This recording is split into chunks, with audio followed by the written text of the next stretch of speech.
Hello mga kapatid, isa ka rin ba nakagaya kong malilimutin?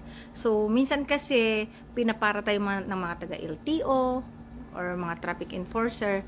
May mga pagkakataon na hindi natin dala yung ating mga driver's license. Meron palang bagong apps yung ating LTO. So, marami siguro sa atin na hindi nila ito alam. So, ngayon ituturo ko ito sa inyo ngayon. Okay? Let's go!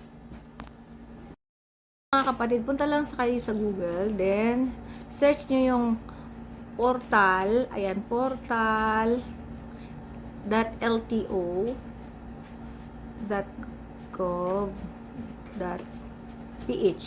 So, ayan, lalabas siya. So, pinutin nyo tong sa taas, ayan. Then, ito yung lalabas. Then, punta lang kayo, register now. Ayan, i-accept nyo lang to. Ayan, accept nyo lang. So, ito merong security code. So, ipapasok nyo lang yan. Q, G, N, U, S. Kaya kaya mo ta? So, ayan. Next ka lang. Ako binasa. I-accept na. Yes. Ito, pindutin nyo lang accept. Then, next ka lang. Tapos, enroll as individual. Pindutin nyo yan. Then, itong lalabas. Tapos, do you have a Philippine driver's or conductor's license? Yes lang. Then, ilalagay mo yung license number mo. So, ako kasi nakapag-enroll na ako. Then, ilalagay mo yung expiration date. Yan. Serial number na sa likod ng driver's license. Then, pupunta ka na sa next.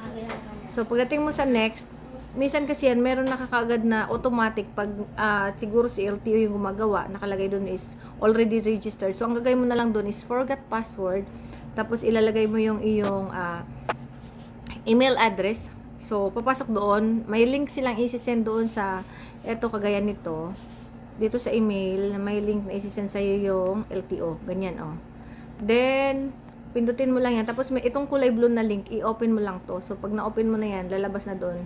So, ito kasi yung ano ko.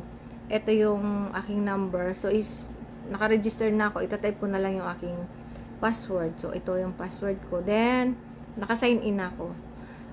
Then, pag gusto mo makita, halimbawa, chinik ka, wala kang dalang driver's license. So, pindutin mo lang tong digital ID. Yan. Lalabas yung iyong driver's. So, ayan na, malinaw. Ayan na yung iyong driver's license.